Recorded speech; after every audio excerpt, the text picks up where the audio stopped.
তো নবী করিম সাল্লাল্লাহু আলাইহি ওয়াসাল্লাম বলেছেন, মান আহসানা উযুআহুন্না, অজু সুন্দরভাবে করবে। অজুতে 4টা ফরজ, কিছু কি আছে সুন্নত আছে না, সুন্নত মোতাবেক ফরজগুলো আদায় করব সুন্নত তরিকায়, তাইলে অজুটা সুন্দর হবে। তাইলে অজুর নিয়ম শিখিয়েছেন নবী করিম সাল্লাল্লাহু আলাইহি ওয়াসাল্লাম সাহাবায়ে কেরামকে। সাহাবায়ে কেরাম দেখিয়ে দিয়েছেন। ওনার অজু আছে, কিন্তু অজু করে দেখাচ্ছেন শেখানোর জন্য। অজু করে দেখাচ্ছেন, উঁচু জায়গায় বসে আলী রাদিয়াল্লাহু তাআলা অজু করেছেন, কুফাবাসী দেখেছেন কীভাবে উনি অজু করেন। সেই অজুটাই তো ওলামায়ে কেরাম শেখাচ্ছেন আপনাদেরকে। 4টা ফরজ, এতটা কি সুন্নত, কিভাবে শুরু হবে, বিসমিল্লাহ পড়ে শুরু হবে, পানি অপচয় না হয় সেটাও কি করতে হবে, খেয়াল করতে হবে, পানির অপচয় না হয়। যদি কল ছেড়ে দিই বাস চলছে, মোটা করে ছেড়ে দিয়ে থাকে, যেখানে অল্প পানি দিয়ে অজু করা সম্ভব সেখানে কি হচ্ছে দেখা যাবে। যদি একটা বালতি, কলের নিচে যদি একটা বালতি দিয়ে রাখেন, অজুতে আমরা যত পানি ব্যয় করি ওই পড়ায় বালতি ভরে যাবে। যদি বালতি দিয়ে রাখেন কলের নিচে আর আপনি অজু করতে থাকেন, পরে দেখবেন যে বালতি ভরে গেছে, অথচ অজুর জন্য দরকার সামান্য পানি। আধা লিটার পানির দরকার হয় না অজুর জন্য, আধা লিটার পানির দরকার হয় না অজুর জন্য। কিন্তু সেই ব্যবস্থা তো নিতে হবে, ব্যবস্থা নিতে হবে না। 1 নম্বর কথা হলো, এই কলের মধ্যেই কেন অজু করতে হবে? হাউজ আছে, হাউজে করেন। একটা লোটা রাখেন, কল থেকে আপনি লোটাতে পানি নিয়ে লোটা দিয়ে করেন। আচ্ছা, সফরের অবস্থায় সব সম্ভব নাও হতে পারে, কিন্তু আমার ঘরে বাড়িতে তো আমি এই ব্যবস্থা করতে পারি যে কল ছেড়ে দিয়ে অজু করবো না, লোটাতে করবো। তো কল ছেড়ে দিয়ে যদি অজু করি, কল ছেড়ে দিয়ে অজু করলাম মনে করেন, তো সেটাতে আপনি করবেন কি বলেন? কল ছেড়ে দিলে চলতেই থাকবে। আপনি একটু শীতকাল বিশেষ করে একটু ডলতে হয়, পানি সব জায়গায় লাগে, ডলা লাগে না? তো ডলাও চলছে, কলও চলছে। কেন? একটু কলটা ছেড়ে একটু পানি দেন, একটু পানি দিয়ে কলটা বন্ধ করেন, এরপর আপনি ডলেন, ঘষেন যেটা দরকার, হ্যাঁ, তারপর আবার কল ছাড়েন, হালকা করে ছাড়বেন। একটু সময় লাগলো, আর পিছনে মানুষ দাঁড়িয়ে আছে লম্বা লাইন, তো একটু একবারই মোটা করে ছাড়লে তো ফায়দা নাই, কোনো ফায়দাই নেই। তো হালকার থেকে একটু একটু বাড়ান, ঠিক আছে, একটু দ্রুত যাতে উজুটা হয়ে যায় সেটাও একটা ঠিক আছে। কিন্তু খামাখা আমি মাথা মাসে করতেছি, পানি নিলাম মাথা মাসে করতেছি, মাথা মাসে কান মাসে করবো, সময় লাগে কি লাগে না? ও কল চলছেই। পাও দিতে, পাও ঘষতে একটু সময় বেশি লাগে, কিন্তু ওই কল ছেড়েই আমি পাও ডলাডলি করছি আর কল একবারে স্রোত। এগুলো খেয়াল করতে হয়, ফিকির করতে হয়। নবী করিম সাল্লাল্লাহু আলাইহি ওয়াসাল্লাম বলেছেন, অজুর মধ্যে তোমরা পানির অপচয় করবে না। তো অজুতে না করলে এমনি অপচয় জায়েজ হবে? অজু নেক আমল, এটাতে অপচয় নিষেধ করা হচ্ছে, তাহলে অন্য জায়গায় পানিকে একবারে সস্তা মনে করি, যেহেতু মুফতি পেয়ে গেছি, একবারে সস্তা মনে করি আমরা, পানির অপচয়কে কোনো বিষয় মনে করি না। কোনো ক্ষেত্রে পানির অপচয় করা ঠিক না।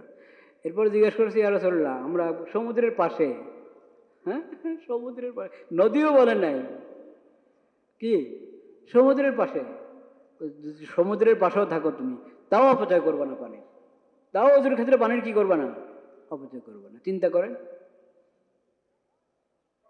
অপচয় না করে সুন্দরভাবে অজু করবো, যাতে কোনো জায়গায় যেটা ধোয়া দরকার ওটা শুকনা কি না থাকে। এভাবে সুন্দরভাবে অজু আদায় করব। অজুর সৌন্দর্য হলো কিসের মধ্যে?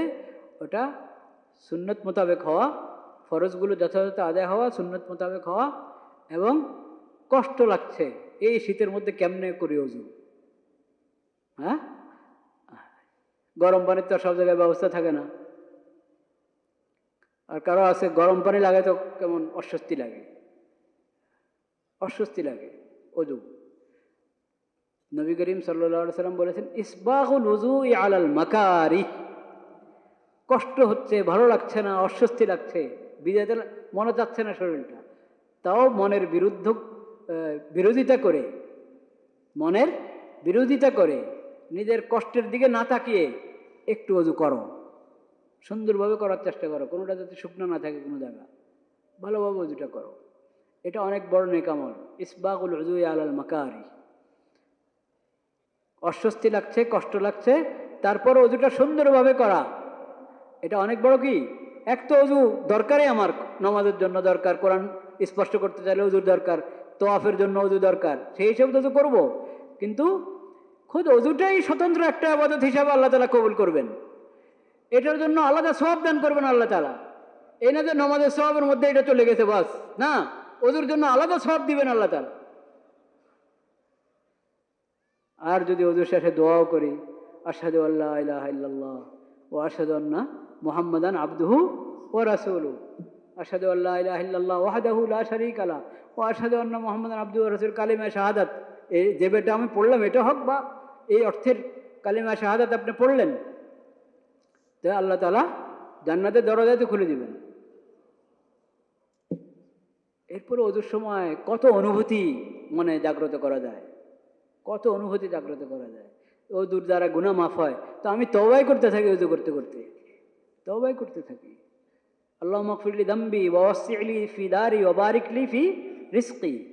নবী করিম সাল্লাল্লাহু আলাইহি ওয়াসাল্লাম অজু করেছেন, নামাজ পড়েছেন, তারপরে এই দোয়া পড়েছেন, আল্লাহুম্মা গফিরলি যামবি ওয়া ওয়াসসি'লি ফি দারি ওয়া বারিক লি ফি রিজকি। কোনো বর্ণনায় এসেছে অজু করেছেন, এই দোয়া পড়েছেন।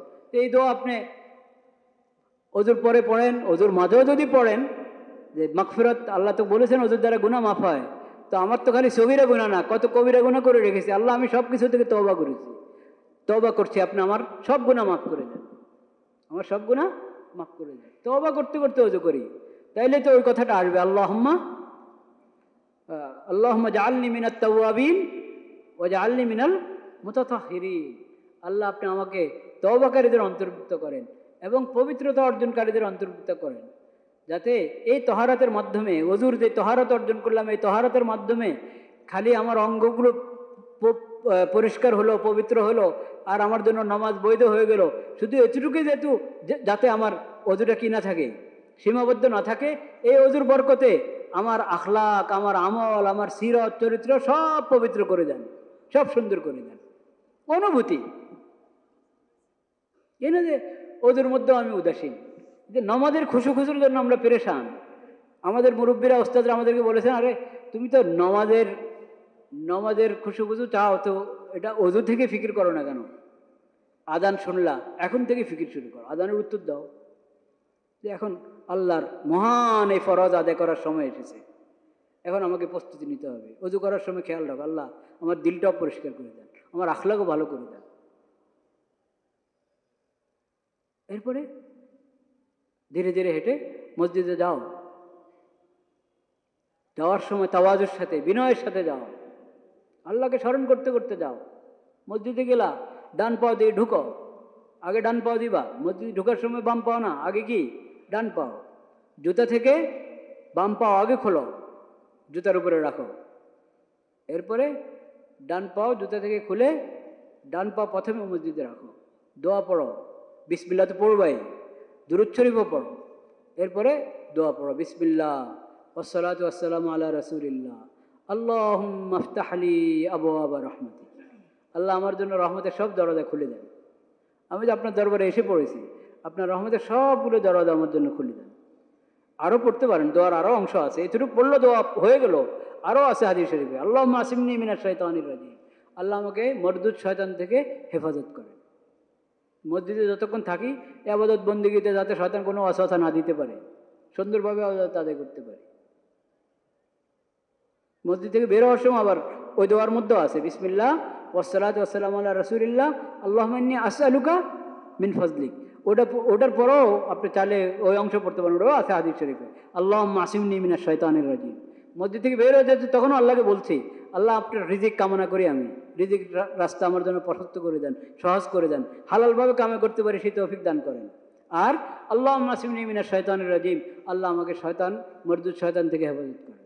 এখন মসজিদ থেকে বের হয়ে যাচ্ছি, এখন তো আমার আরও বেশি আপনার রহমত দরকার, যাতে শয়তান আমাকে, কত পরিবেশে আমি এখন ঢুকবো, কোন পরিবেশে ঢুকে কি গুনাহ হয়ে যায়, আল্লাহ আপনি আমাকে শয়তান থেকে হেফাজত করেন। এইভাবে যদি বান্দা মসজিদে আসে আবার এভাবে মসজিদ থেকে বিদায় নিয়ে যায়, তাহলে তার চিন্তা চেতনা আখলাকের মধ্যে পরিবর্তন আসবে কি আসবে না? আসবে। আহসানা উযু আহুন্না, নবী করিম সাল্লাল্লাহু